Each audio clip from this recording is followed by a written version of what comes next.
سنیوں کے دل کی بہار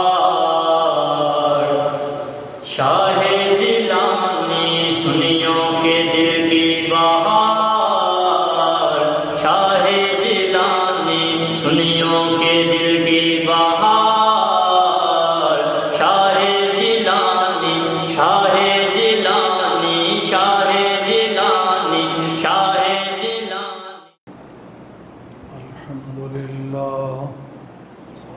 الحمد لله وكفى وسلام على عباده الذين اصطفى خصوصا على محمد المصطفى وعلى آله وأصحابه أولي الصدق والصفاء،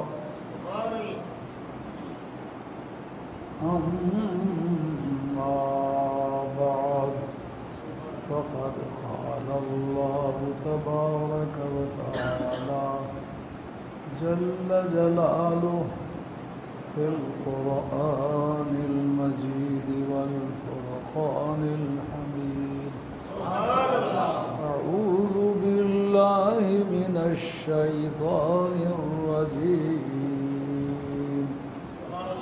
بسم الله الرحمن الرحيم. إن أول بيت وضع للناس للذي ببكة مباركا وهدى للعالمين، فيه آيات بينات مقام إبراهيم. صدق الله مولانا العظيم، وبلغنا رسوله النبي الكريم، ونحن على ذلك من الشاهدين والشاكرين، والحمد لله رب العالمين. الصلاة والسلام عليك يا سيدي يا رسول الله، وعلى آلك وأصحابك حبيب الله. الصلاة والسلام عليك يا سيدي يا رسول الله، وعلى آلك وأصحابك يا حبيب الله. الصلاة والسلام عليك يا سيدي يا رسول الله، وعلى آلك وأصحابك يا حبيب الله. واجب الاحترام علماء کرام، سادات اعظام، معززین کرام، شرفاء و حاضرین، آپ کی خدمت عالیہ میں چند لمحوں کے لیے حاضر ہوا ہوں. اگرچہ گنتی کے اعتبار سے یہ مجلس مختصر سی لگ رہی ہے، مگر نوعی اعتبار سے بڑا نمائندہ اجلاس ہے. ہر طبقے اور ہر فکر کا ایک انتہائی ممتاز شخص اس مجلس میں آج تشریف فرما ہے، جن کی بیک گراؤنڈز بھی ہیں، جن کے آباء و اجداد بھی ہیں، جن کے اکابر پیران طریقت بھی ہیں، اکابر علماء کرام بھی ہیں، سیاسی دانشوران بھی ہیں. اس لیے آج کی اس محفل میں اگرچہ باتیں مختصر ہوں گی، لیکن میں کوشش کروں گا کہ دل نشین ہوں. قرآن مجید کی آیہ کریمہ میں نے آپ کی خدمت عالیہ میں پڑھی ہے.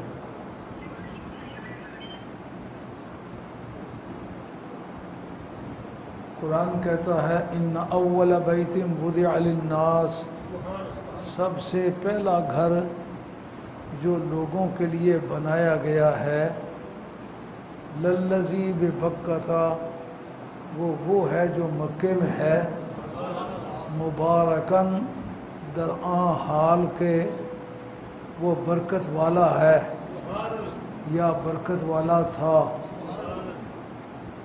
وہدی للعالمین، وہی گھر عالمین کا ہادی ہے، ہدن بمانے ہادین یہ حال ہے، ہدن للعالمین، جبکہ وہ بظاہر دیکھنے میں پتھر ہیں، دیواریں ہیں، وہ ہدایت کس طرح دیتا ہے، بولتا نہیں ہے، بات نہیں کرتا، وہ ہادی کس طرح ہے، جس کا مقصد صاف طور پر یہ نکلتا ہے جس جگہ سے بندگان خدا گزر جائیں وہ راستے بھی منزل کی نشاندہی کرتے ہیں۔ ہدایت کا کیا معنی ہوتا ہے؟ ہدایت کے قرآن میں 17 معنی مستعمل ہیں، ان میں سے ایک معنی ہے حضور کی ذات خاص۔ علامہ بدر الدین زرکشی آپ کی کتاب البرہان فی علوم القرآن، اس میں ہدایت کے معنی پر بحث کرتے ہوئے لکھا ہے، ایک ہدایت کے معنی خود ذات مصطفیٰ، اور ان کا محل استشہادہ قرآن مجید کی آیت، الذین یکتمون ما انزلنا من کتاب و حکمت، وہ لوگ جو اس چیز کو چھپاتے ہیں جو ہم نے نازل کی ہے، من البینات والہدا، بینات اور ہدا میں سے، ہدایت میں سے۔ اس ہدا کی تفسیر میں تمام مفسرین کا اتفاق ہے کہ وہ بنی اسرائیل کس چیز کو چھپاتے تھے؟ کہا نبی پاک علیہ السلام کے حسن و جمال کی جو روایتیں آسمانی کتابوں میں آئی ہوئی تھیں ان کو چھپاتے تھے، جن کے ذریعے سے سرکار کی پہچان ہوتی تھی۔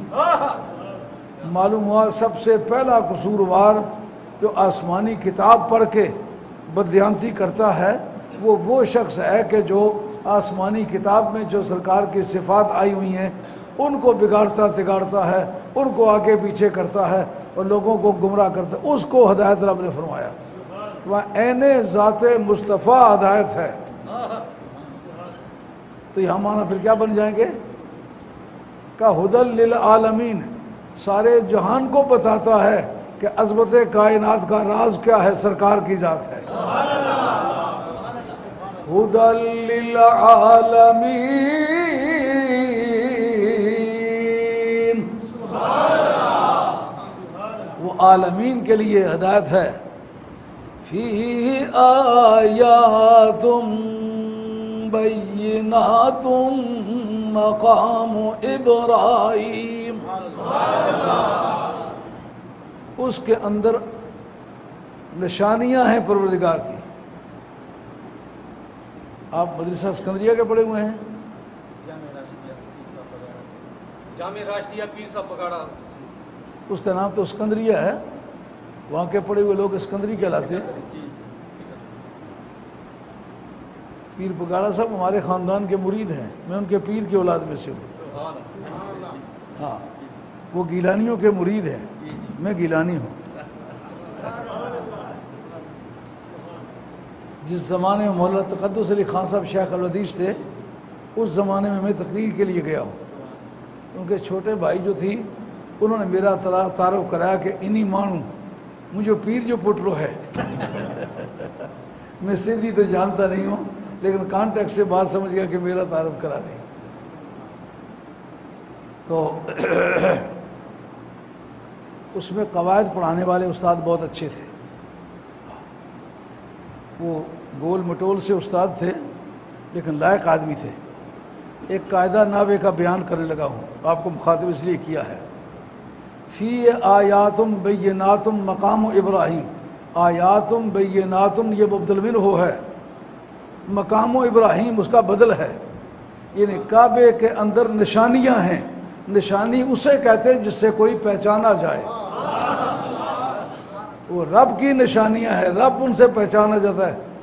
کہا وہ کون سی چیز ہے؟ یہ مبدل منہ ہے، جس کو انگریزی میں کہتے ہیں نا اپوزیٹیو، ایک ہے او پی کے ساتھ، یہ نہیں ہے، یہ APPOSIT، اپوزٹ، اپوزٹ، اپوزٹ کے معنی ہوتے ہیں بدل یا مبدل منہ ہو.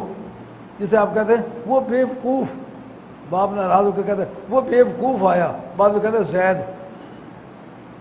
اس کی مراد بیوقوف سے رات دیر کو پہنچا ہے. باپ گھر والوں سے کہتا ہے وہ بیوقوف آیا ہے، بعد میں کہتا ہے زید. تو بیوقوف مبدل منہ تو زید اس کا بدل واقع ہوا ہے. لیکن کلام میں اصول کیا ہے؟ جو بدل ہوتا ہے وہ مقصود کلام ہوتا ہے، اہمیت اس کی ہوتی ہے. جو مبدل منہ ہوتا ہے وہ مقصود نہیں ہوتا، کہ اس میں نشانیاں ہیں، پر بتانا چاہتا ہے کہ وہ مبدل منہ ہے. بدل کیا ہے؟ مقام ابراہیم. مقام ابراہیم اصل میں وہ جگہ ہے جس سے خدا کی رہنمائی ملتی ہے.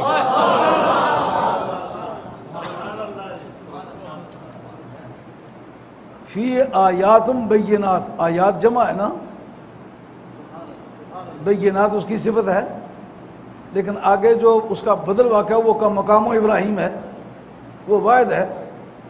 اس کا مطلب کئی آیات کا مجموعہ وہ جگہ ہے جس جگہ ابراہیم نے قدم لگائے. نعرہ تکبیر، نعرہ رسالت، نعرہ حیدری، حضور مفکر اسلام.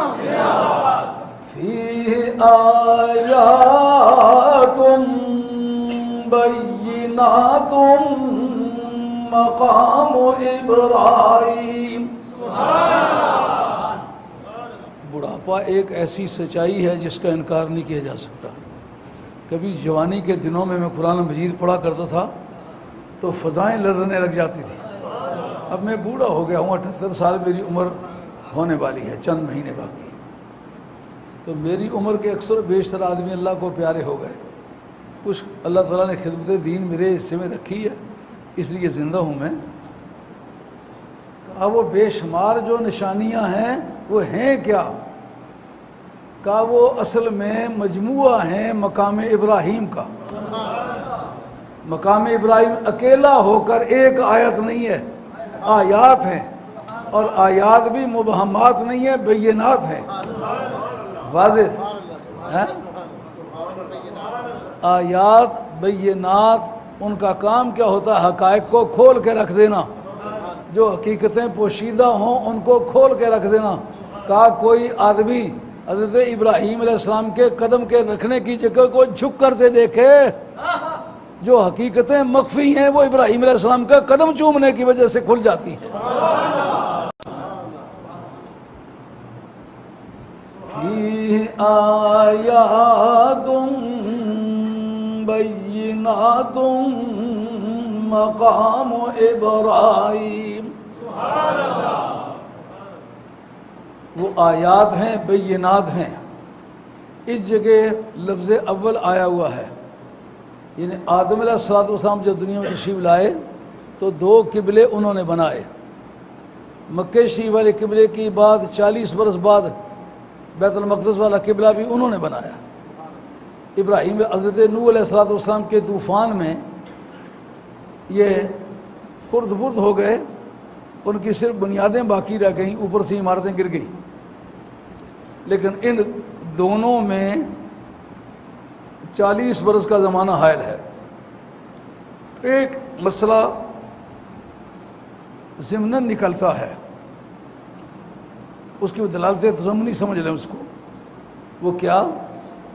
بحث چلی کہ یہود کہتے ہیں ہمارا قبلہ زیادہ مستحق ہے کہ اس کی طرف منہ کر کے نماز پڑھی جائے کیونکہ یہ قبلہ اول ہے. کہ سرکار نے اس طرف منہ کر کے نماز پڑھا. کا اولیت کا تعلق تخلیق کے ساتھ ہے، جس کی تخلیق پہلے ہوئی ہے وہ اول ہے. اگر اولیت کو کوئی ترجیحی حیثیت حاصل نہ ہوتی تو اول کے لفظ پر کیوں جھگڑا چلتا؟ معلومہ افضل وہی ہے جو پہلے ہے.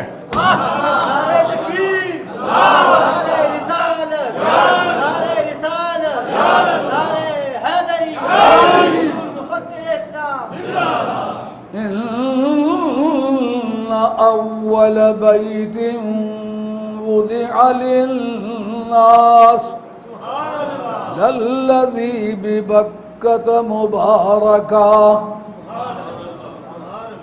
مبارکن حال واقع ہوا ہے کہ اس سے ودیا کے اندر جو ضمیر ہے اس سے حال واقع ہوا ہے. معلوم ہوا کہ اس کے برکت کا وقت سابقہ نہیں ہے. جس وقت وہ بنایا گیا وہ وقت اس کے بابرکت ہو جانے کا ہے. کیا مطلب نکلتا ہے کہ کوئی جگہ جگہ کے طور پر برکت والی نہیں ہے, کوئی وقت وقت کے طور پر برکت والا نہیں ہے. اس پر تبصرہ کیا عز الدین بن عبد السلام نے عمدۃ الاحکام فی قواعد الاحکام. یہ علم اصول فقہ کی بڑی نامی گرامی مذاہب اربعہ کی مانی ہوئی کتاب ہے. یہ 7ویں صدی کے بزرگ گزرے ہیں, لیکن اپنی نوعیت کا اکیلا ہی آدمی, کمال درجے کا آدمی. وہ کہتا ہے کوئی جگہ اپنے طور پر برکت والی نہیں ہے, کوئی شخص اپنے طور پر برکت والا نہیں ہے, کوئی وقت اپنے طور پر برکت والا نہیں ہے. اس کی وجہ کوئی شخصیت بنی ہے, اس کی وجہ سے وقت بھی برکت والا ہو گیا, جگہ بھی برکت والی ہو گئی. جس کا مطلب یہ ہے کہ وہ کعبہ شریف والی جگہ کوئی برکت والی نہیں تھی, وہ وقت اس کو برکت ملنے کا ہے جس وقت حضرت آدم علیہ السلام نے ان کو ہاتھ لگایا. آپ کے ہاتھ لگانے کا وقت جو ہے وہ اس میں برکت کے آنے کا وقت ہے. کہتے ہیں مدینہ شریف بھی مکہ شریف بھی اپنے طور پر برکت والے نہیں تھے, یہ نبیوں کے ڈیرے لگنے کی وجہ سے وہ کتنا برکت والا ہوتا ہے. کہ جتنا برکت والا ڈیرے والا ہو اتنی اس میں برکت ہو جائے. اس سے ایک علماء میں جو بحث چلی جاتی ہے کہ مکہ شریف افضل ہے کہ مدینہ شریف افضل ہے. کہتے ہیں قرآن مجید سے پوچھتے ہیں لا اقسم بهذا البلد وأنت حل بهذا البلد. یہ بات آپ نے ہمیشہ یاد رکھنی ہے. جس وقت کوئی زبان بولی جاتی ہے تو اس زبان کے قواعد کو بالائے طاق نہیں رکھا جاتا, اس زبان کے قواعد کو زبان کے اندر رکھا جاتا, ان کی روشنی میں فیصلہ کیا جاتا ہے. بات بھلے پڑ رہی ہے. لا اقسم بهذا البلد, اس میں ناویوں کے دو مذہب ہیں. ایک یہ کہ لا اقسم میں لا نافیہ قسم کے اول میں زائدہ ہوتا ہے, تاکید کے لیے آتا ہے. مطلب ہے تاکیدن یہ بات کہتا ہوں. یا جامی کہتے ہیں کہ لا اقسم کے بعد الا اقسم یہ معذوف ہے. میں صرف اس وجہ سے قسم کھاتا ہوں, قسم فرماتا ہوں, قسم کہتا ہوں. کیا وجہ ہے؟ وَأَنْتَ حِلٌّ بِهَذَا الْبَلَدِ, درآں حال کہ تم اس شہر میں ڈیرے ڈالے ہوئے ہو. حال ہے تعلیلیہ, بتاتا ہم اس حالت میں قسم فرما رہے ہیں کہ تم اس شہر میں ڈیرے ڈالے ہوئے ہو, تمہارا ڈیرا اس شہر میں ہے. کیا مطلب نکلتا ہے؟ مقسم بہی کے لیے افضل ہونا شرط ہے. جس کی قسم کھائی جائے وہ زیادہ عزت والا ہو. باقیوں کو چھوڑ کے ایک کی جب قسم کھائی جائے, ماں کب کہتی ہے مجھے اپنے اس بیٹے کی قسم اگر میں جھوٹ کہوں تو, جو گود میں بیٹا ہوتا ہے اس کو لے کے کہتی ہے مجھے اپنے اس بیٹے کی قسم اگر میں جھوٹ کہوں تو. معلوم ہے اس کے سارے بیٹے اس کو پیارے, لیکن جو گود میں ہے وہ زیادہ پیارا لگتا ہے. تو مقسم بہی کے لیے سب سے پیارا ہونا, عزت والا ہونا شرط ہے. ہم اس شہر کی قسم فرماتے ہیں درآں حال کہ آپ اس شہر میں جلوہ فرما ہیں. اس کو کہتے ہیں حال تعلیلیہ, وجہ بیان کرتا ہوئے گزرے ہوئے حال کی. کہتا ہے قسم کیوں فرمائی ہے؟ وجہ اس کی یہ ہے کہ تمہارا ڈیرا یہاں ہے. یہ کس سوال کا جواب ہے؟ کعبہ شریف یہاں ہے, مقام ابراہیم یہاں ہے, آب زمزم یہاں ہے, حجر اسود یہاں ہے, حتیم یہاں ہے, صفا مروہ یہاں ہے, منی یہاں ہے, عرفات یہاں ہے. یہ اتنے عزت والی جگہیں ہیں, ان کو چھوڑ کے یہ کہنا کہ صرف اس لیے قسم فرماتا ہوں کہ تیرا ڈیرا اس میں ہے. اس کا مطلب یہ سب وجوہات جو قسم فرمائے جانے کی ہیں یہ ہمارے زیر نظر نہیں ہیں، ان سب سے ہٹ کر بتاتا ہوں کہ صرف اس وجہ سے قسم فرما رہا ہوں کہ تم یہاں رہتے ہو۔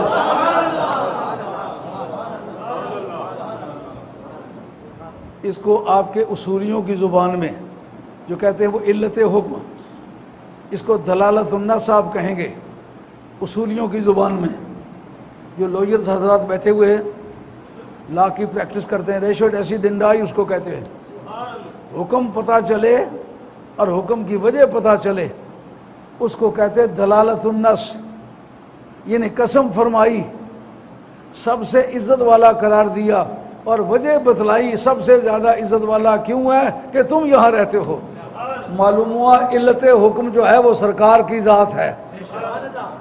جس وقت آپ عدالتوں میں کیس لڑتے ہیں تو پریسیڈنٹس پیش کرتے سابقہ عدالتی، اس میں وجہ بیان کی گئی ہوتی ہے۔ اس لیے اوبیٹر ڈکٹم، ایک ہوتا ہے اوبیٹر ڈکٹم، ایک ہوتا ہے ریشو ڈیسیڈنڈائی، یعنی جس وقت آپ کسی حکم کی وجہ بیان کر کے فیصلہ کریں، وہ فیصلہ سپریم کورٹ تک قائم رہے، وہ قانون بن جاتا ہے۔ اوبیٹر ڈکٹم، آپ اپنی ذاتی رائے سے کوئی فیصلہ کریں، وہ قانون نہیں بنے گا۔ یہاں دلالت النص کیا ہے؟ ہم اس شہر کی قسم فرماتے ہیں، لیکن قسم فرمانے کی وجہ تیرا ڈیرا ہے، تیرا ڈیرا ہونا سب چیزوں سے افضل ہے۔ اس سے کیا نتیجہ نکلے گا؟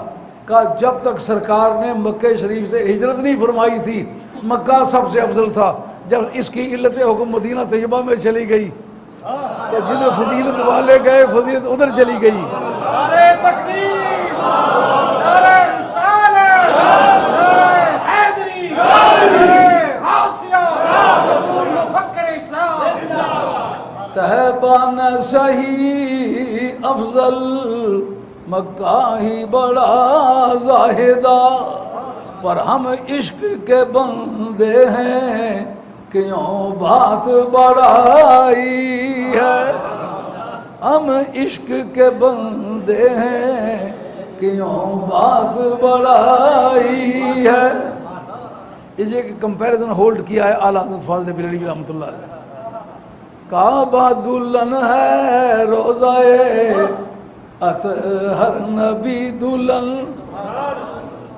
کعبہ دلہن ہے روضہ اطہر نبی دلہن، یہ رشک آفتاب وہ غیرت قمر کی ہے۔ دونوں بندی انیلی سجیلی دلہن، مگر جو پی کے پاس ہے وہ سہاگن کنور کی ہے۔ جو پی کے پاس ہے وہ سہاگن کنور کی ہے۔ سر سبز وس، مدینہ شریف جائیں، کھیتوں پہ ہریاول، گنبد پہ ہریاول، جالیاں ہری، سر سبزی و شادابی۔ مکہ شریف جاؤ، ریت کالی، پتھر کالے، غلاف کالا، سر سبز وصل یہ ہے، سیاہ پوش ہجر وہ ظاہر دو پٹوں سے ہے، جو حالت جگر کی ہے۔ شاعر اللہ کی تعظیم، اس سے یہ بات تو بڑی اچھی طرح سمجھ آئی کہ کعبہ شریف شاعر اللہ میں سے ہے۔ جتنے مقامات مقدسہ ہیں، حتیم شاعر اللہ میں سے ہے۔ وہ پہاڑیاں جس میں سے حضرت سیدہ ہاجرہ دوڑ کے گزری ہیں، وہ شاعر اللہ میں سے ہیں۔ شاعر جمع ہے شعیرتن کی یا شعارن کی، اس کے معنی ہوتے ہیں علامت، نشانی۔ نشانی کسے کہتے ہیں؟ جس سے کوئی پہچانا جائے۔ یہ کس کی نشانی ہے؟ اللہ کی نشانیاں ہیں۔ راہوں سے اللہ پہچانا جاتا ہے۔ راستے سے گزرے دل کی دھڑکن کہہ رہی ہے، اس راہ سے گزرا ہے کوئی، دل کی دھڑکن کہہ رہی ہے، اس راہ سے گزرا ہے کوئی، معلوم ہو رہا ہے کہ ان کا گزر ہوا، کلیاں چٹک رہی ہیں فضا میں بہار ہے، کلیاں چٹک رہی ہیں فضا میں بہار ہے۔ اے اضطراب تھم جا، وہ خود ہی آ رہے ہیں، اتنا نہیں سمجھتا خوشبو بری ہوا سے۔ سمجھ آ رہی ہے بات؟ ماشاءاللہ مولانا بڑا درد آشنا آدمی ہے، آپ لوگ ان کے مقتدی ہیں، راز کی باتیں بھی آپ کی آنکھوں سے چھلکتا ہے کہ آپ سمجھ رہے ہیں۔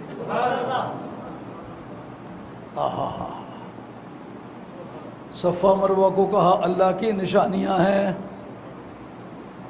اللہ پہچانا جاتا ہے۔ یار یہ کسی پیغمبر کی یادگار ہے؟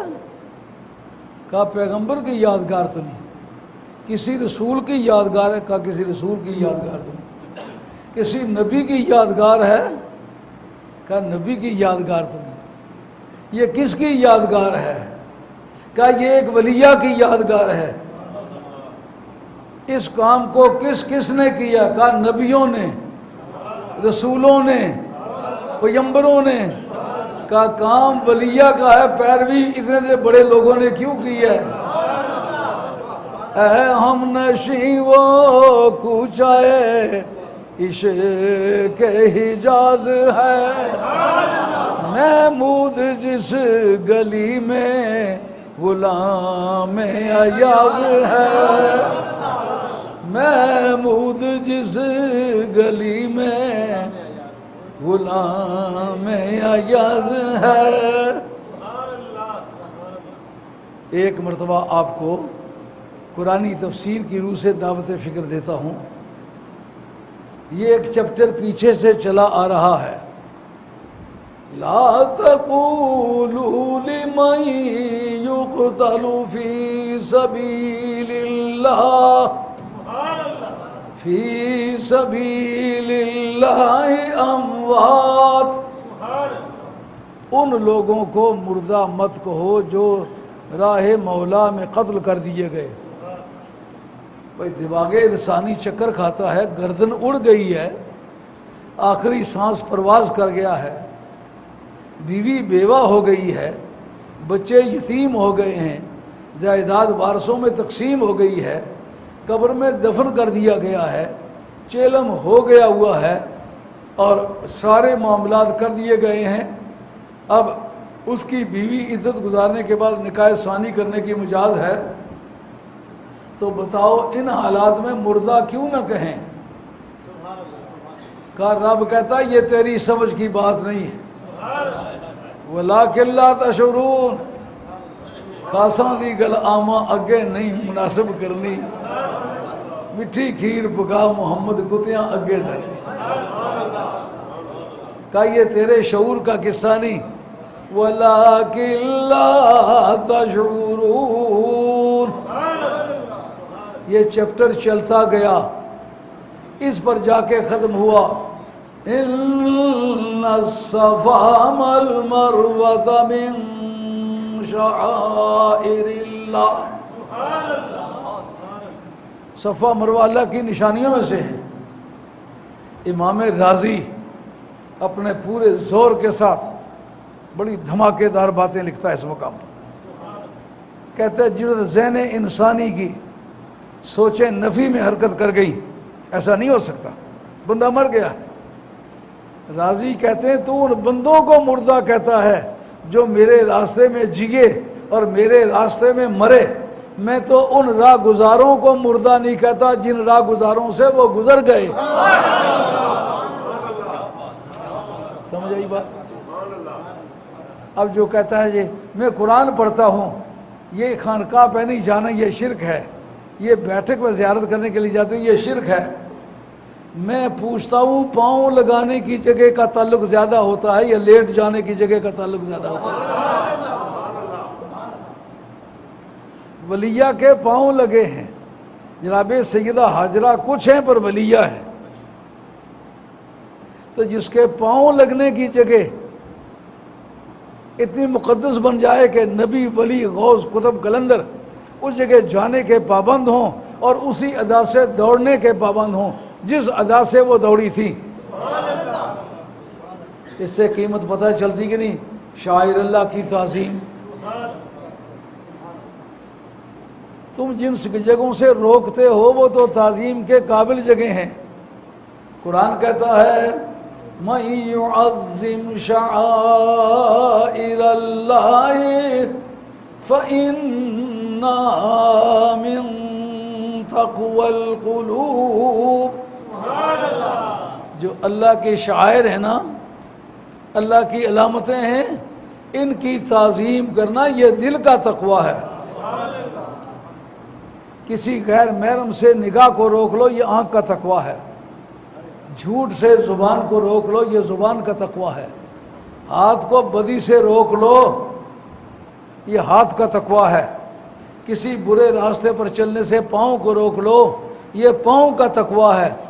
لیکن یہ سارے تقوی ملیں تو دل کا تقوی نہیں بنتا۔ کہا دل کو متقی بنانا ہے تو جن راستوں سے میرے پیار والے یار گزرے ہیں ان راستوں کی تعظیم کر، تیرا دل پاک ہو جائے۔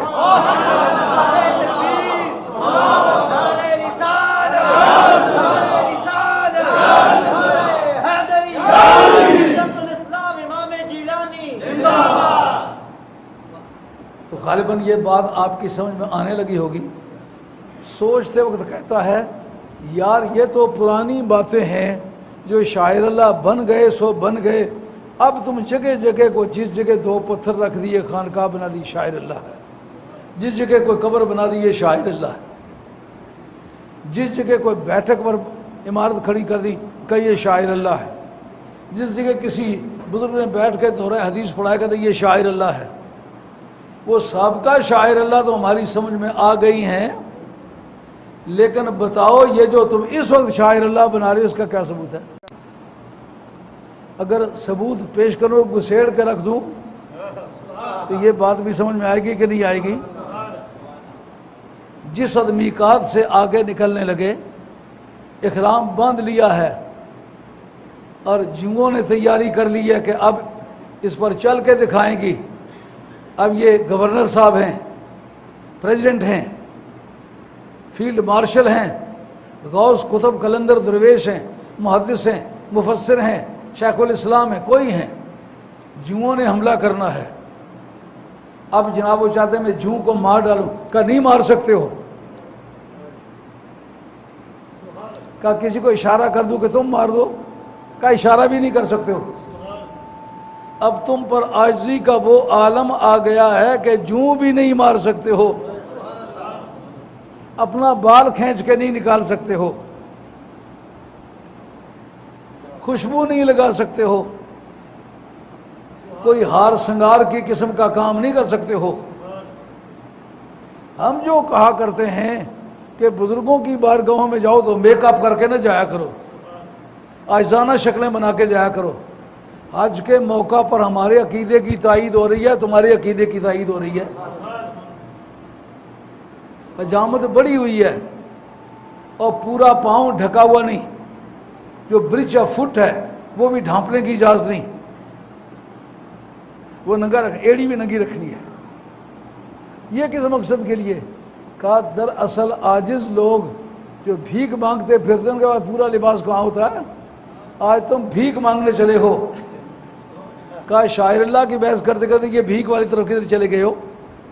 اس کا جواب ہے قرآن کہتا ہے وَالْبُدْنَ جَعَلْنَاهَا لَكُم مِّن شَعَائِرِ اللَّهِ۔ یہ بڑے سائز کا جانور جس میں قربانی کے 7 شیئر ہولڈر ہو سکتے ہیں، 7 آدمیوں کی طرف سے جو قربانی لگ سکتی ہے، اس کو تم نے تیار کیا ہے، اس کا نام ہے بدنا۔ وَالْبُدْنَ جَعَلْنَاهَا لَكُم مِّن شَعَائِرِ اللَّهِ۔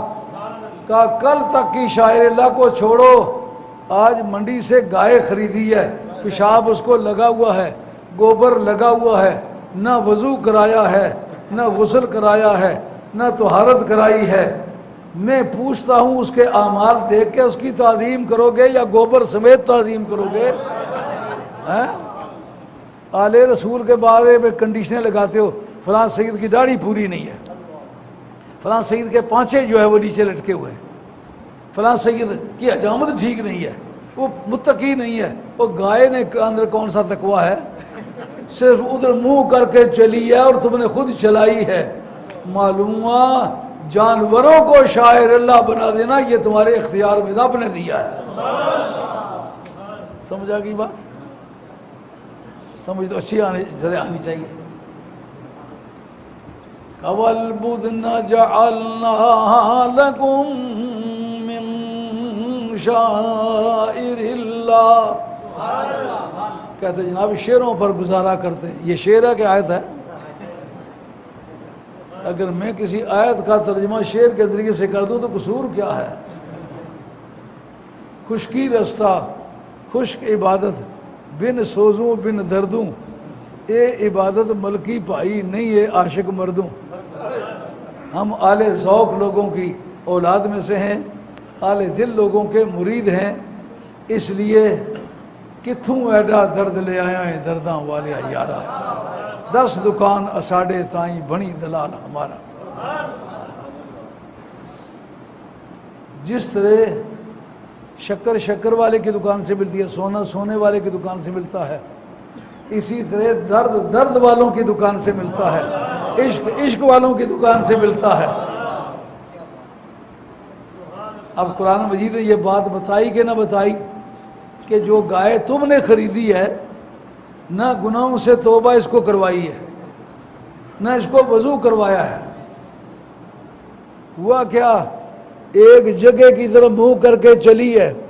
اب بتاؤ جو نبی پاک کی اولاد فاطمہ کو سرکار سے تعلق ہے، وہ گائے کا تعلق منا سے ہے؟ اگر وہ شاعر اللہ بن گئی تو اولاد فاطمہ شاعر اللہ کیوں نہیں ہے؟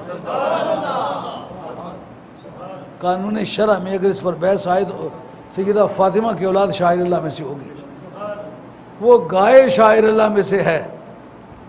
وَلَكُمْ فِيهَا خَيْرٌ، اور تمہارے لیے اس میں خیر ہے۔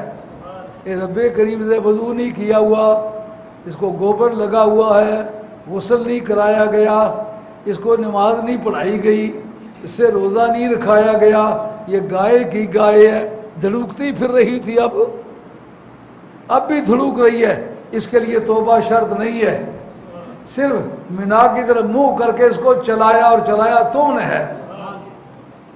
بتاؤ اس میں امتیاز آ گیا کہ نہیں؟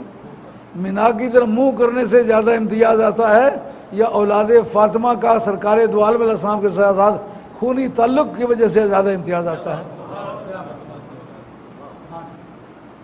اچھا، یہ اللہ تعالیٰ کی نشانیوں میں سے ہے۔ قرآن مجید میں جتنی جگہ نماز کا حکم دیا ہے میری اطلاع کے مطابق جگہ کا ذکر کہیں نہیں ہے۔ خیال میں آ رہی ہے بات؟ اگر میری رائے یہ غلط نکلے تو میری رہنمائی کرے۔ نمازوں کا حکم دیا ہے، جگہ کا نہیں بتایا فلاں جگہ کھڑے ہو کے پڑھو،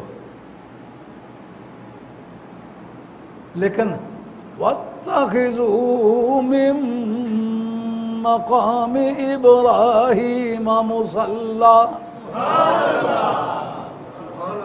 ابراہیم علیہ السلام نے جس جگہ پاؤں لگائے ہیں نا اس جگہ سر لگا کر کے دکھاؤ۔ آج سے کوئی 53-54 برس یا اس سے بھی کچھ زیادہ عرصے کی بات ہے، گوال منڈی میں تقریر کر رہا تھا، ایک مولوی صاحب اٹھے تو وہ کہنے لگے کہ آپ قرآن میں کے اندر تحریف کر رہے ہیں۔ میں نے کہا کیا تحریف کی ہے؟ انہوں نے کہا قرآن نے کہا ہے کہ اس جگہ کو جہاں ابراہیم علیہ السلام کھڑے ہوئے ہیں اس جگہ کو جائے نماز بناؤ، آپ کہتے ہیں وہاں سر لگا کے دکھاؤ۔ میں نے کہا عبارت النص سے ہے نماز پڑھو اور اقتضاء النص سے ہے سجدہ کرو، کیونکہ میں اس وقت گوال منڈی میں کھڑا ہوں، گوال منڈی میں اگر نماز کی نیت کرے تو سجدہ کرنے کے لیے چکلالے چلا جائے گا؟ جس جگہ کھڑا ہے اسی جگہ سجدہ کرے گا نا۔ جب رب نے کہا مقام ابراہیم پر نماز پڑھو تو سجدہ کہاں کرے گا؟ شاعر اللہ کی تعظیم بھی سمجھ آ گئی ہے، تحفظ مقام نبوت کا ایک دو جملے، کیونکہ میں اب اتنی زیادہ بولنے کی پوزیشن میں نہیں ہوں، تھکا ہارا ہوا آدمی ہوں، 84 ملکوں میں بولا ہوں، اور ہر موضوع پر جو اسلام کے اندر پائے جاتے ہیں غالباً مجھے ہر موضوع پر گفتگو کرنے کا اتفاق ہوا، اور اپنے اور بیگانوں ہر کے ساتھ۔ یہاں آپ کے اوپر یہاں ایک کمرے میں مناظرہ بھی ہوا تھا، اور مناظرے کا ایک سچا پرنسپل ہے دلائل سے بات کرنا، اور ایک وہ طبقہ ہے جن کو ہے بھونکنے کا ڈھنگ سیکھ رہا ہوں، مناظرہ کوئی چیز ہی نہیں ہے، دلائل کوئی پیش کرے تو شور مچاؤ، شور مچانا تو مناظرے کی کوئی قسم نہیں ہے۔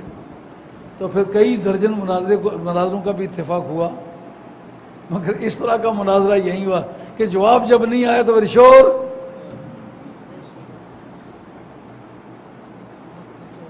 تو دراصل ہر کام اپنے اپنے اصول کے مطابق ہوتا ہے۔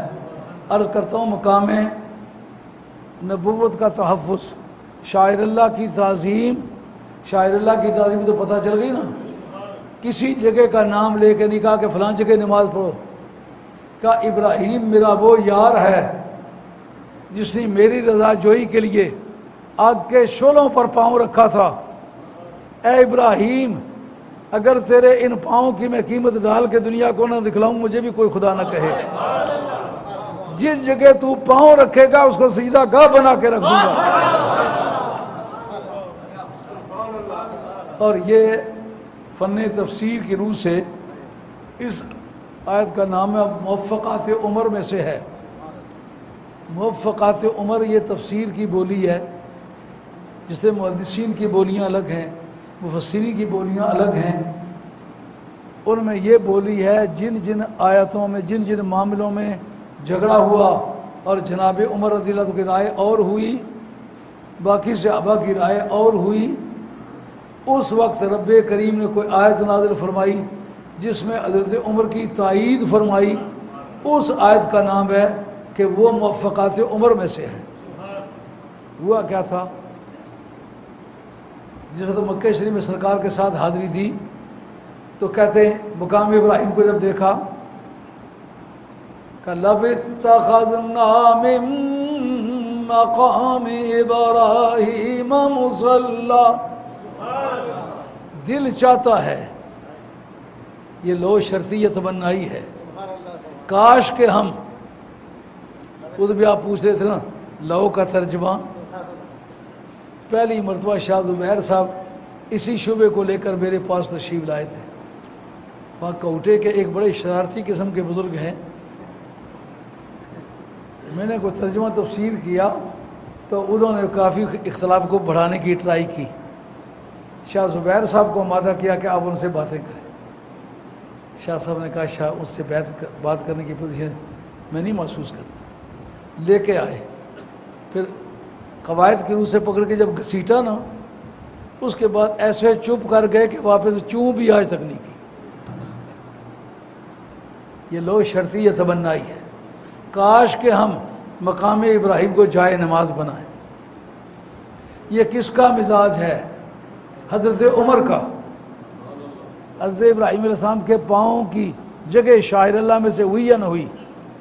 جناب سیدہ حجرہ دوڑ کے گزری، شاعر اللہ کیوں بنی؟ اس پر ایک منٹ غور کرو کہ دراصل وہ نبی کے مشن کے لیے دوڑی تھی۔ حضرت اسماعیل علیہ السلام کو پیاس لگی ہے، ماں کی چھاتی میں دودھ نہیں ہے، پیاس لگی ہوئی ہے، پانی تلاش کرنے گئی ہیں، صفا پہ چڑھی ہے، دیکھا کہیں کوئی پرندوں کا نشان نہیں ملتا، پانی کے کوئی آثار نہیں ہے، ادھر سے آئی دوڑ کے دوسری پہاڑی پر جلدی سے چڑھ گئی کہ میرے بیٹے کو کوئی جانور نہ کھا لے۔ مشن کیا تھا؟ پیغمبر کا مشن تھا، پیغمبر کے لیے پانی چاہیے تھا۔ اس کا نتیجہ کیا نکلا؟ کہا کہ اے حجرہ تو جس مشن پر نکلی ہوئی ہیں، اگر تیرے ان قدموں کے نشانوں کو دنیا کے لیے یادگار نہ بنا دوں تو مجھے بھی کوئی خدا نہ کہے۔ پیغمبر کا مشن ہے، لیکن جب پہاڑی پہ چڑھی تو حضرت اسماعیل علیہ السلام نے ایڑیاں رگڑیں، مائی صاحبہ دوڑی ہوئی، دیکھا کہ پانی ہے، زم زم کہہ کے اس کو روکا، نتیجہ کیا نکلا؟ کہا جس مقصد کی تلاش کے لیے پہاڑوں کی چوٹیوں سے لے کر کے وادیوں کی گہرائیوں تک کوئی دوڑے تو مقصود حاصل نہ ہو، پیغمبر کے قدموں سے لپٹ لیا جائے تو پھر وہ دولتیں حاصل ہیں۔ تو صفا مروہ کے شاعر اللہ بننے کی علت کیا ہوئی؟ دلالت الناس ہے نبی کے مشن کی حفاظت، نبی کے مشن کی پیروی، نبی کے مشن کو پورا کرنا۔ اب اگر نبی کے مشن کو پورا کرنا شاعر اللہ بناتا ہے تو جس جگہ نبی نے قدم لگائے ہیں وہ شاعر اللہ ہے کہ نہیں؟ اس کی حفاظت کا ذوق، اگر تو سنی ہے جناب عمر کی پیروی کر۔ عمر وہ سنی ہے جس نے سنی ہونا بتایا ہے۔ انہوں نے کیا کیا؟ ان کا جس جگہ ابراہیم علیہ السلام کے پاؤں لگے ہیں نا، یہ حضرت ابراہیم علیہ السلام کے پاؤں لگنے کی جگہ ہے، دل چاہتا ہے اس جگہ سر لگاؤں۔ صحابہ کرام کے دل میں ایک الجھن سی پیدا ہوئی، ان کا مر مر کے پتھروں سے جان چھڑائی ہے تو پھر پتھروں کی طرف تو کھینچ رہا ہے۔ ان کا فرق محسوس کرو، جن سے جان چھڑائی ہے وہ کس نوعیت کے پتھر تھے، جس پتھر کی میں دعوت دے رہا ہوں اس کی نوعیت کیا ہے۔ مسجد کو لگے ہوئے پتھر کی قیمت اور ہوتی ہے، مندر کو لگے ہوئے پتھر کی قیمت اور ہوتی ہے، یہ فرق ہے۔ اب جناب سرکار خاموش ہو کے انتظار کرنے لگے۔ اب رب سے پوچھیں کہ مولا کریم یہ جو مخالفت کر رہی ہے یہ میجارٹی ہے، یہ اکثریت ہے، اور جناب عمر اکیلے متفرد ہیں، تو مفرد کو فقہا کہتے ہیں وہ متفرد ہے اپنی رائے میں، اس لیے اس کی بات پر عمل نہ کیا جائے۔ یہ بندہ بھی اوبیٹر ڈکٹم ہے، علت حکم ساتھ بیان نہیں کی، لیکن رب کریم نے کہا اے عمر دنیا کو یہ بتلا دو میری رائے تیری رائے کے موافق ہے۔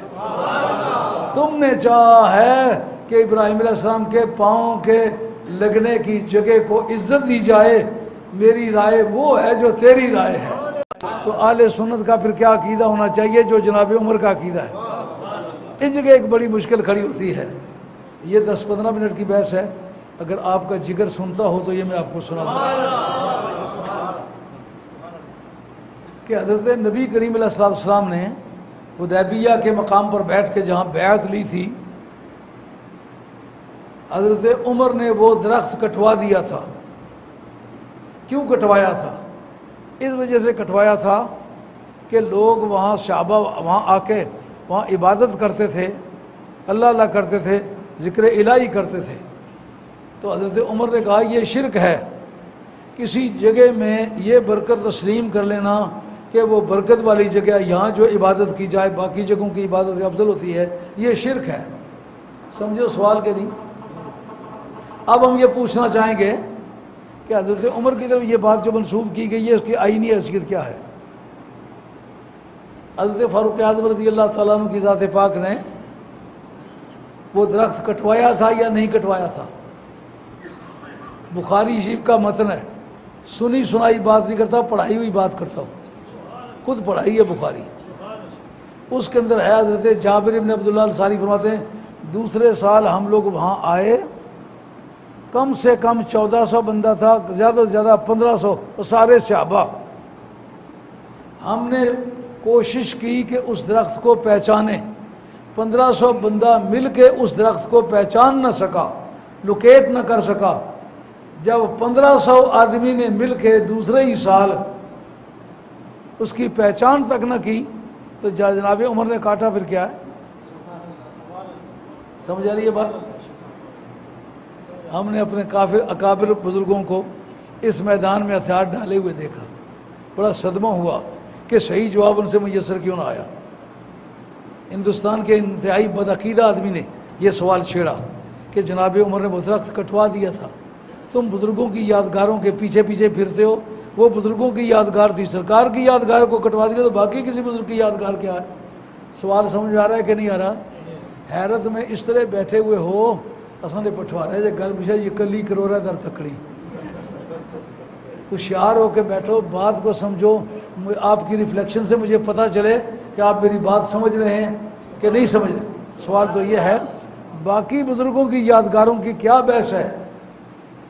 جب نبی کریم علیہ السلام کی یادگار کو جناب عمر نے کٹوا دیا تھا تو معلومہ یادگاروں کو باعث برکت سمجھنا اور وہاں ذکر الہی کرنا یہ شرک ہے، اس لیے کہ حضرت عمر نے وہ درخت کٹوایا تھا۔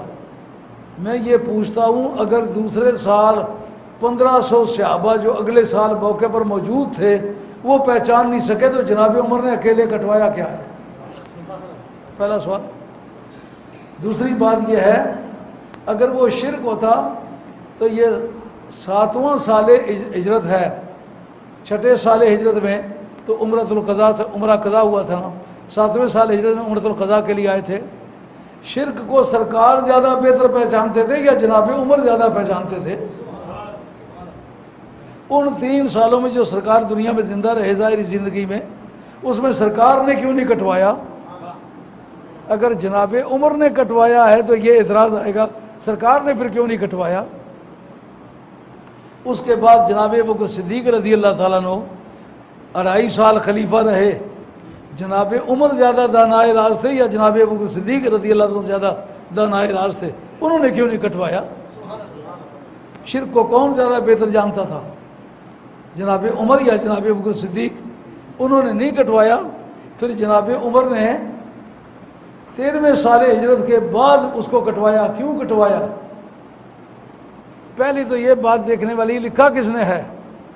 یہ طبقات ابن سعد نے لکھا ہے۔ طبقات ابن سعد تاریخ کی کتاب ہے اور بخاری حدیث کی کتاب ہے۔ حدیث اور تاریخ کا تصادم آ جائے تو تاریخ جو ہے حدیث کا مقابلہ نہیں کرتی۔ اب ہم اس کو تسلیم کر لیتے ہیں کہ انہوں نے کاٹا تھا۔ کہ کیوں کاٹا تھا؟ کا قصہ اصل میں یہ تھا کوئی اس درخت کے ساتھ کھڑا ہو جاتا، کوئی اس کے ساتھ کھڑا ہو جاتا، غلط نسبتیں سرکار کی طرف کر رہے تھے تو انہوں نے کہا غلط نسبت سرکار کی طرف نہیں کرنے دوں گا۔ اگر وہ درخت تمہاری پہچان میں آ جاتا تو جہاں صفا مروہ کی تعظیم ہو رہی ہے وہاں اس کی بھی تعظیم ہوتی، لیکن جب تمہیں پتہ ہی نہیں ہے تو غلط نسبتیں سرکار کی طرف کر رہے ہو تو غلط نسبت کی وجہ سے کاٹتا ہوں۔ کاش جناب عمر ہوتے، دور حاضر میں جو کئی سید بنے پھرتے ہیں نا غلط نسبتیں لگا کے ان کو رگڑا لگا دیتے ہیں۔ یہ جھوٹے موٹے سید، باپ قریشی ہے، باپ کوکارا جھاٹ ہے، بیٹا شاہ صاحب ہے، باپ درزی ہے، بیٹا شاہ صاحب ہے، کہا جناب عمر ہوتے رگڑا لگاتے ان کو، کہا غلط نسبت کی وجہ سے کاٹا ہے۔ اگر پتہ چل جاتا سچ مچ یہ وہی درخت ہے، کیا وہی عمر ہیں یہ کہ مقام ابراہیم کے سامنے کے ساتھ تو سجدہ کرنے کی رائے رکھتے ہیں، سرکار کے بیٹھنے کی جگہ والے کو کٹوانا چاہتے ہیں، یہ وہی عمر ہے؟ کوئی آدمی اس کو سوچ سکتا ہے؟ من یعظم شعائر اللہ ہے، یہ سنیت کی نشانیوں میں سے ہے۔ مقام نبوت کا تحفظ بھی اس سے مل رہا ہے کہ جس جگہ نبی سے قدم رکھے ہیں اگر ان کو محفوظ رکھنا ہے تو نبی کی ذات کو کیوں محفوظ نہیں رکھنا؟ یہ تھا آج کا بیان جو اب اختتام پذیر ہوتا ہے۔ اب میں آپ سے اجازت چاہتا ہوں، اللہ میرا اور آپ کا خاتمہ سچے دین پر کرے، اور یہ سید علی ہمدانی رحمۃ اللہ علیہ کی یادگار میں یہ مسجد بنائی گئی ہے۔ سید ممتاز علی شاہ صاحب نورنگ سیدہ کے رہنے والے ایک سید صاحب تھے، ان کے اندر بڑی اعلیٰ سعادات والی خوبیاں تھیں، سخی تھے، دلیر تھے، بہادر تھے، اللہ کا خوف رکھنے والے تھے، متقی پرہیزگار تھے۔ انہوں نے یہ جگہ وقف کی تھی سید علی ہمدانی رحمۃ اللہ تعالیٰ کے نام پر۔ سید علی ہمدانی رحمۃ اللہ علیہ ہمدان شریف کے رہنے والے تھے۔ یہ جیلان سے 45 میل کے فاصلے پر جنوب کی طرف ایک جگہ ہے، اس کا نام ہے ہمدان۔ حضرت سید علی ہمدانی رحمۃ اللہ علیہ سرکار بغداد کے سلسلے کے مرید ہیں، 8ویں پشت میں ان کی بیعت ہے اور ان کا سن وفات ہے 786۔ آپ کا وصال مانسیرے سے تھوڑا چند میل آگے شنکیاری ہے، یہ شنکیاری پکھلی کا ایک گاؤں ہے، اس جگہ آپ کا وصال ہوا۔ کشمیر آپ تشریف لے جا رہے تھے، اور دوران سفر آپ کا وصال ہو گیا۔ آپ کے ایک داماد خسلان رہتے تھے جہاں کے گھوڑے بڑے مشہور ہیں۔ خسلان کا زیرہ بڑا مشہور ہے فارسی ادب میں۔ وہاں ان کے داماد رہتے تھے تو وہ ان کی لاش اٹھا کے خسلان میں لے گئے۔ آپ کا مزار پاک خسلان میں ہے۔ آپ چوٹی کے محدث تھے جو مغرب کی طرف سے کشمیر میں اسلام داخل ہوا۔ یہ سید علی ہمدانی رحمۃ اللہ علیہ کی برکت ذات سے داخل ہوا تھا۔ پیچھے جس وقت کے کشمیر پر وہ زلزلہ آنے کی وجہ سے بے شمار تباہی ہوئی تھی، 2,72,00,000 روپیہ میں نے جا کے تقسیم کیا تھا۔ اس میں سب کو ہم نے سنگ بربر کی تختیاں بنا کے دی تھیں، جس میں یہ بتایا تھا کہ یہ جتنی بھی مساجد ہیں جن کی مدد کی ہے اس میں کس کی تبلیغ ہوگی۔ حضرت غوث پاک رضی اللہ تعالیٰ عنہ، خواجہ غریب نواز سلطان ہند سرکار، داتا گنج بخش اجمیری، شیخ شہاب الدین سروردی، سید بہاؤالدین نقشبند شہنشاہ بخارا، اور قریب کے لوگ جو ہیں سید علی ہمدانی، شاہ عبدالحق صاحب محدث دہلوی، پیر میر علی شاہ صاحب مجدد گولوی، پیر جماعت علی شاہ صاحب مجدد علی پوری، اور اعلیٰ حضرت فاضل بریلوی رحمۃ اللہ تعالیٰ علیہ، ان کی تعلیمات کے مطابق ان کے عقیدے کے مطابق یہاں تبلیغ کی جایا کرے گی۔ تو لوگ مجھ سے پوچھنے لگے آپ نے سید علی ہمدانی کا نام کیوں لیا ہے؟ میں نے کہا جس ملک میں تم آباد ہو اس ملک کا جو اسلام ہے یہ سید علی ہمدانی کی کمائی ہے۔ سید علی ہمدانی ایک ایسا شخص گزرا ہے کہ جن کی ایک بڑی مشہور کتاب ہے ذخیرۃ الملوک۔ وہ انگلینڈ میں انڈین لائبریری ہے۔ جس وقت انگریزوں نے غلبہ پایا تھا انڈیا پر تو اس وقت شاہی لائبریری تھی جس کے انچارج کبھی ملا جیون امبیٹوی رہے تھے۔ اس کتب خانے میں ایک کلمی کتاب تھی ذخیرۃ الملوک، جس کا مطالعہ کیا تھا ملا جیون امبیٹوی نے۔ وہ چیف جسٹس تھے اورنگزیب عالمگیر کے دور حکومت میں۔ انہوں نے اپنی تفسیرات احمدیہ میں لکھا ہے میں نے آج تک امر بالمعروف اور نہی عن المنکر، جیسے آپ لوگ سمجھتے ہیں قانون کے محافظ ادارے، لیجسلیچر ہے، پریسیڈنٹس ہیں، سوشل جسٹس ہے اور کسٹمری لا ہے، اسی طرح ایک ادارہ ہے جس کا نام ہے ویجیلنس آف پیپل، لوگوں کی گرم نگاہی، یعنی ہر بندے کو دیکھنا، چیک کرنا، کوئی برا کام کرا تو اس کو روکنا، یہ سب کی ڈیوٹی ہے۔ اگر وہ روکیں گے نہیں تو جیسا مجرم ہے ایسا دیکھنے والے مجرم۔ قرآن مجید کے اندر اگر کوئی دوسرا وقت بنا تو میں آپ کو اس پر پوری تقریر آپ کو سناؤں گا جو یہ واضح کرے جرم کو دیکھ کے نہ روکنا یہ بھی مجرموں کی عادت ہے۔ قانون شرع میں اس کو آپ جو زبان دیں گے اعانت مجرمانہ کا اس کا نام ہے، کرمنل ابیٹمنٹ۔ آپ کے قانون میں اس کا نام ہے کرمنل ابیٹمنٹ، اعانت مجرمانہ۔ اس کو آپ آسان لفظوں میں بیان کریں ویجیلنس آف پیپل، لوگوں کی گرم نگاہی۔ ایک آدمی کو دیکھتے ہو چوراہے میں کھڑا پیشاب کر رہا ہے، آپ کے پاس کوئی پاور نہیں ہے کہ اس کو مارے یا روکے، لیکن آپ اس کو کہہ سکتے ہیں یار یہاں سے بیٹیاں گزر رہی ہیں، بہنیں گزر رہی ہیں، مائیں گزر رہی ہیں، انسان گزر رہے ہیں، تو انسان نہیں ہے، اپنے آپ کو ننگا کر رہا ہے۔ یہ ویجیلنس آف پیپل کا ادارہ ہے۔ بدی کو روکنا یہ تمام ان انسانوں کا کام ہے جو اس بدی کو اپنے آنکھوں سے دیکھے اور محسوس کرے۔ تو وہ ذخیرۃ الملوک کے اندر وہ چیپٹر ہے۔ ملا جیون امبیٹوی کہتے ہیں پوری زندگی میں سپریم کورٹ کا چیف جسٹس بننے تک جتنی کتابیں میں نے مطالعہ کی ہیں، سید علی ہمدانی رحمۃ اللہ تعالی علیہ کی جو کتاب ہے ذخیرۃ الملوک، اس کے برابر کی کتاب میں نے نہیں دیکھی۔ معمولی آدمی نہیں ہے۔ سلسلہ عالیہ قادریہ کے وہ درویش تھے، نجیب الطرفین سید تھے، اور جس جنگل میں چوروں نے حملہ کیا تھا وہ ہمدان کا جنگل تھا۔ غوث پاک کو پر جن چوروں نے حملہ کیا تھا وہ جیلان شریف سے چل کر 45 میل کے فاصلے پر ہے۔ یہ سید علی ہمدانی کا علاقہ ہے، انہی کو آپ نے ایک نگاہ سے ولی بنایا تھا، وہ ہمدان ہی کا جنگل ہے۔ تو یہ سید علی ہمدانی رحمۃ اللہ علیہ کے نام کی مسجد ہے، اس میں ثواب کے زیادہ ہونے کا بھی چانس ہے۔ جیسا مشکات شریف حدیث ہے، حضرت ابو ہریرہ بصرے سے گزرے، فرماتے ہیں کون ہو جو میرے لیے اس مسجد عشار میں 4 رکعت نماز پڑھے اور اس کا ثواب مجھے دے دے۔ اس سے لیسا للانسان الا ما سعی کا بھی جواب ہے۔ ایک آدمی کے عمل سے دوسرے کو فائدہ پہنچ سکتا ہے۔ دوسرا خاص طور مسجد اشار کا نام کیوں لیا کہ اس میں ایک برکت کی وجہ جلمبی تفسیر ہے۔ بہرحال اس سے پتہ چلتا ہے کہ جو آل اللہ اور اولیاء اللہ کے ساتھ تعلق رکھنے والی مسجدیں ہیں ان مسجدوں میں جا کے نماز پڑھا جائے تو فائدہ زیادہ پہنچ سکتا ہے۔ تو یہ سید علی ہمدانی رحمۃ اللہ علیہ کے نام کی مسجد ہے، اس میں اگر کوئی آ کے نماز پڑھے گا تو انشاءاللہ سید علی ہمدانی صاحب کرامت ولی اللہ شخص گزرے ہیں، آج تک ان کی کرامات دنیا میں مشہور ہیں۔ یہ جو دندہ شاہ بلاول والے سید ہیں اور یہ بلاول والے سید ہیں، نارنگ والے ہیں، یہ ٹڈیال والے ہیں، یہ پنگالی شریف والے ہیں، یہ کڑولی والے سید ہیں، یہ ایک تمن ہے ایک جگہ ضلع ہزارے میں، اور تمتوڑ ایک جگہ ہے، اس جگہ ہمدانیوں کی آبادی ہے۔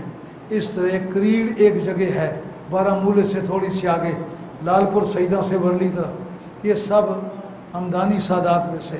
ان کے چند گھر منگلہ کالونی میں بھی ہیں، مگر وہ سارے سید، ایک تو اللہ کی شان ہے سید علی ہمدانی کی اولاد میں خوبصورت لوگ بڑے گزرے ہیں۔ سید ممتاز علی شاہ صاحب بذات خود بھی ایک خوبصورت آدمی تھے، اور پھر اللہ تعالیٰ کی بارگاہ میں مقبول بھی تھے۔ تو میں دعا کرتا ہوں آج کے تمام کارہائے خیر کا ثواب ایک تو سید علی ہمدانی رحمۃ اللہ کی روح مبارک کو پہنچے، اور دوسرا سید ممتاز علی شاہ صاحب اور ان کے آباء و اجداد کے ارواح مقدسہ کو پہنچے۔ اور اس مرد خدا نے جو چلہ کاٹا ہے، آج ایک خوبصورت عمارت کھڑی ہو گئی ہے جہاں ہزاروں آدمی نماز پڑھ سکتے ہیں۔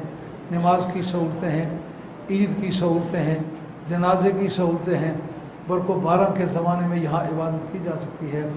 تو یہ سارے کام سید علی ہمدانی رحمۃ اللہ علیہ کی برکت سے یہ انجام پذیر ہوئے ہیں۔ اللہ کریم مولانا کو جزائے خیر عطا فرمائے۔